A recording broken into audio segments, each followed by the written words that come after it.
Hi, this is Sandhya Mendonca, and you're listening to my podcast, Spotlight with Sandhya. Writers, scientists, artists, business leaders, politicians, you will find them and many other engaging people right here talking about what they do and how it impacts the world. Today, I'm talking with Rajeev Raja, a flautist and the founder of the jazz band, the Rajeev Raja Combine. He's also the founder of Brand Music, a company that makes musical logos. Rajeev and I are from the same college in Bangalore, St. Joseph's College of Arts and Science, and he used to be quite the sensation at college fests. He moved to Mumbai several years ago, where he became famous in advertising and the jazz circuit. But two loves and one person can be pretty tricky. And when he had to choose, music won hands down. And it also led to a business venture that's bringing in the moolah. Rajeev was in Bangalore recently, where he and his band performed 4 sold-out concerts. We caught up for a chat about what inspires his music and life. Rajeev, how would you describe your genre of music? Well, I'd call it world jazz or ethno jazz, which really means it is inspired by jazz, the form of jazz, but also includes various elements from different ethnic strains. So it could be Latin America, it could be India, it could be Eastern Europe, could be Africa. So I think world music or ethno jazz would be a good way to describe my music, which is really an organic blend of the music of various ethnicities. I would hesitate to call it fusion because while it is a fusion technically, but fusion has been a much, abused word.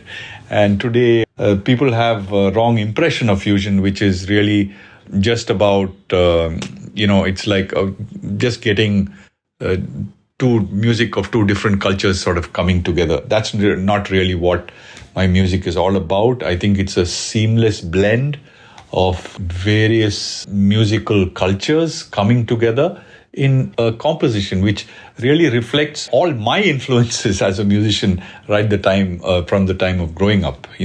All of us have so many influences. So for me, there were Indian influences, there were jazz influences, there were Western pop and Western rock influences, Latin, and sure. So all of that comes together. So world jazz or ethno jazz, that's how I'd classify my music. Rajeev, how has your music evolved over the years?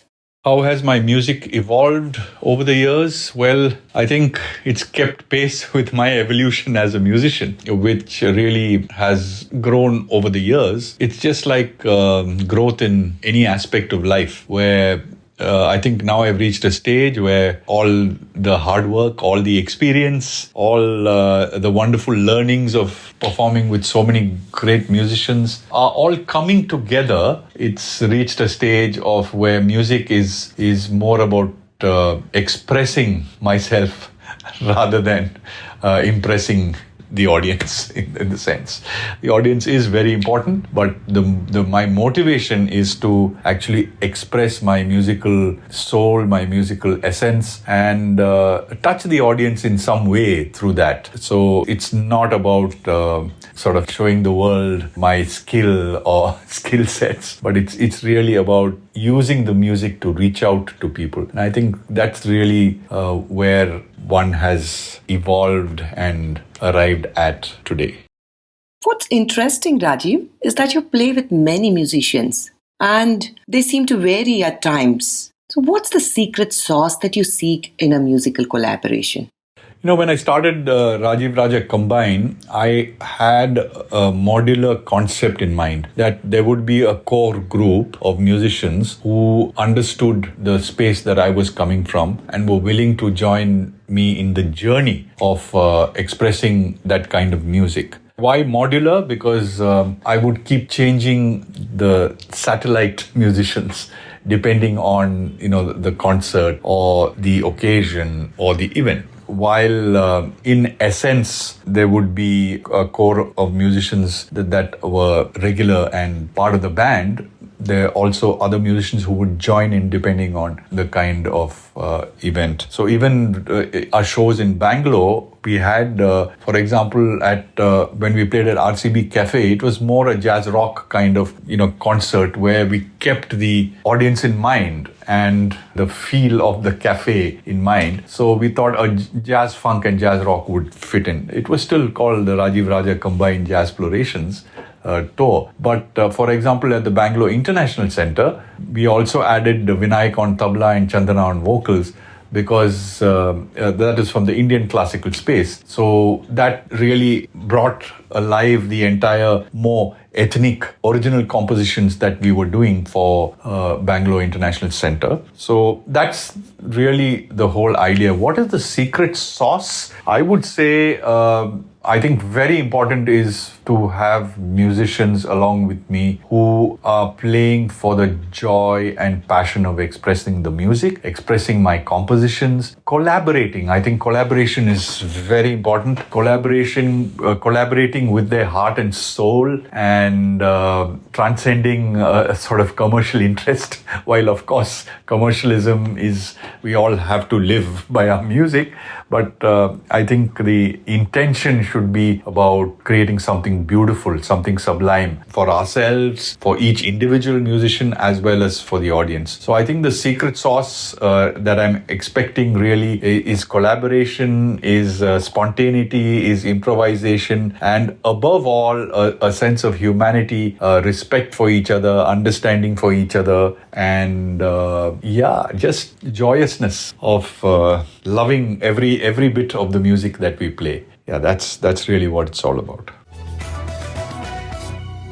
At your recent shows here in Bangalore, you played a number of songs from your last album, Cosmic Chant, which came out in 2013. And I remember it topped the iTunes charts for several weeks. Now, you also gave us a taste of the songs that will feature in your next album. I detected some joyous notes in these songs. What's the reason behind it?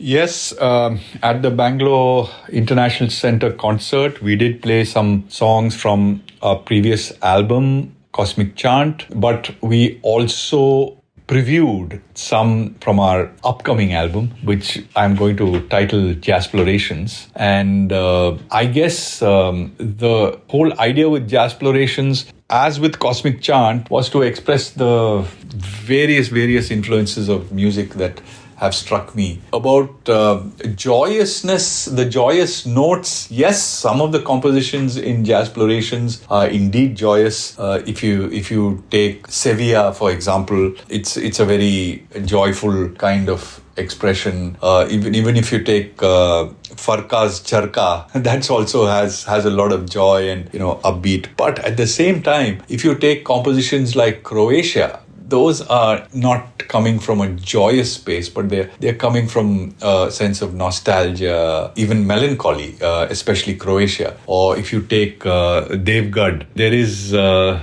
lot of nostalgia that is expressed in a very, very haunting melody. So I would say it is really an exploration of various emotions that we would like the audience to journey through.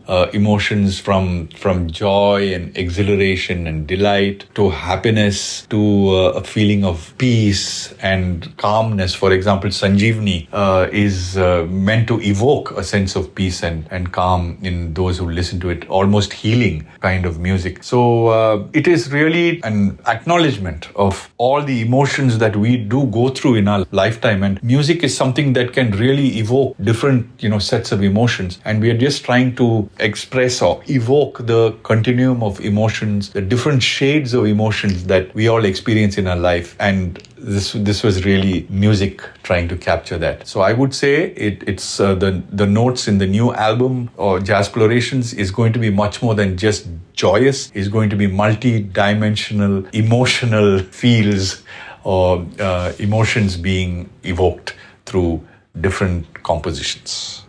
And when is the next album, Jazz Explorations, coming out, Rajeev? It should be out, if everything goes well, by mid-year, but definitely by the third quarter of 2023. We are already planning how to execute it. We are going to put down all the compositions in a structured manner so that when we get into studio, we can hit the ground running and actually get into recording it. So yeah, mid or towards the third quarter of 2023 is when the next album will be out. Bombay or Mumbai is the mecca of advertising and the arts. Would you attribute your success to moving there, Rajeev?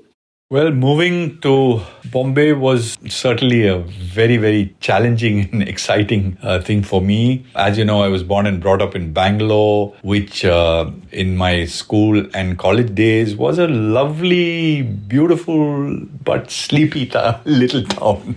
And I wouldn't say lazy, but the laid back kind of attitude was what we all grew up with. And we were quite content with, where we were and what we were doing. But Bombay definitely just threw me into the big machine, as it were. And I wouldn't attribute my success to moving to Bombay. I'm sure I would have, had whatever degree of success, even if I had stayed on in Bangalore. But Bombay, certainly, I think for when I moved for advertising, it was certainly the mecca of advertising, and you rubbed shoulders with giants. You were inspired by some incredible talent around you. You met so many incredible people. Yeah, sure. And so advertising wise, yes, it was a great move because the best in class was happening in Bombay. But what I also found that even in terms of music, I was fortunate enough to play with some really, really giants of music, including Shankar Mahadevan, Fazal Qureshi, Tawfiq Qureshi. In my initial years, soon after I moved, I played with Fazal Qureshi's band Surya, which had Shankar, which had Tawfiq Qureshi, which also had I remember Salim of Salim Suleiman fame, etc., etc. So on both fronts, both advertising and music, I was playing with the best. And over the years, I've played with so many incredible musicians, including Louis Banks, Gino Banks, and I've been doing concerts regularly at the NCPA. And I even had the good fortune to jam with the trumpet legend Arturo Sandoval at the NCPA when he came down and wanted to collaborate with Indian musicians. So all of that put together, yes, I would say in retrospect, moving to Bombay was probably the best thing that happened to me because it suddenly widened my canvas and really, I had to run very hard to compete in Mumbai. But all in all, it's been a fantastic journey and no regrets at all. On the other hand, coming back to Bangalore every time, whenever I visit, it's always a pleasure, lots of memories and many great times. But one should not forget that Bangalore set the base for my success in Mumbai. And I got my foundation in Bangalore because of the atmosphere, the people, the love for the arts, music, theatre. I got all this exposure, which helped me in my advertising career as well as in my musical career when I came to Bombay. So Bangalore was the foundation that set the foundation for my subsequent flight in Mumbai. So it's really a combination of the two cities. I would never attribute Mumbai alone. Yeah, it may have been the catalyst, but Bangalore set the foundation. Rajeev, you managed to balance two careers, advertising and music, for a long time, almost 25 years. Why then did you quit advertising?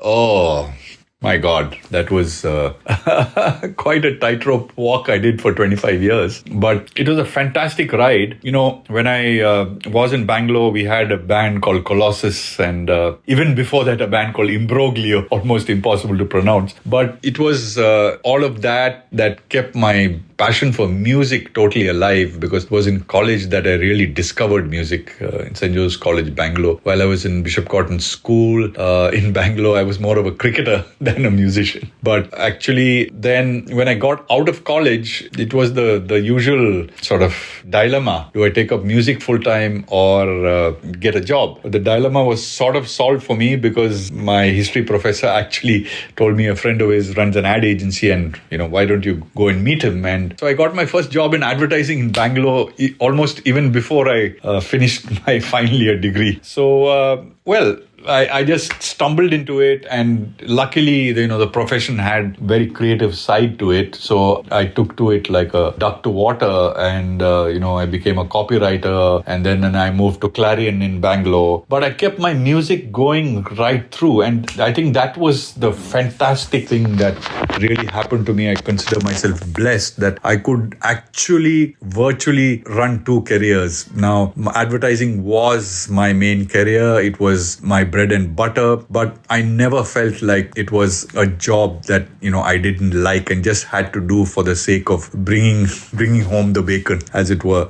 So it was a very exciting, very beautiful, lovely field, highly creative, because I had to create lots of campaigns for different brands. And but one thing is that the music could never leave me. I could never leave music, but more importantly, the music never left me. And even if I, because of the pressures of work, I had to stop playing sometimes for maybe months on end, not regularly playing, but always some concert or something or the other would call me, and I would get back to performing. So I did that for 25 years, and it was fantastic, because there were so many learnings from the world of music that I could incorporate into my advertising space, especially when I became a creative leader and had to, manage a team. It was much like managing a band. So, the collaboration, the friendship, the bonhomie that you create with your team, the trust that you have in each other, all of this you get from a band of musicians. And that helped me in my advertising, and vice versa. All my creativity in advertising, the concept of branding, how to brand myself as a musician, how to promote yourself, how to market yourself as a musician, all that came from the world, my exposure to advertising. And so both ways, it really helped. Why did I quit? Well, I reached a certain stage in my life when I was National Creative Director of DDB Mudra, and I found that I couldn't manage this balance any longer, because now I was getting very senior, up the totem pole, and I couldn't find the time for music, because you're going in for a multi-million-dollar pitch, and at that time, being the leader in a sense of the entire gang, I could hardly say, hey, I've got a concert tour and I'm going away for 2 weeks, right? So I had to take a call. More importantly, I found that there were certain concerts where I was playing with some really, really, good musicians in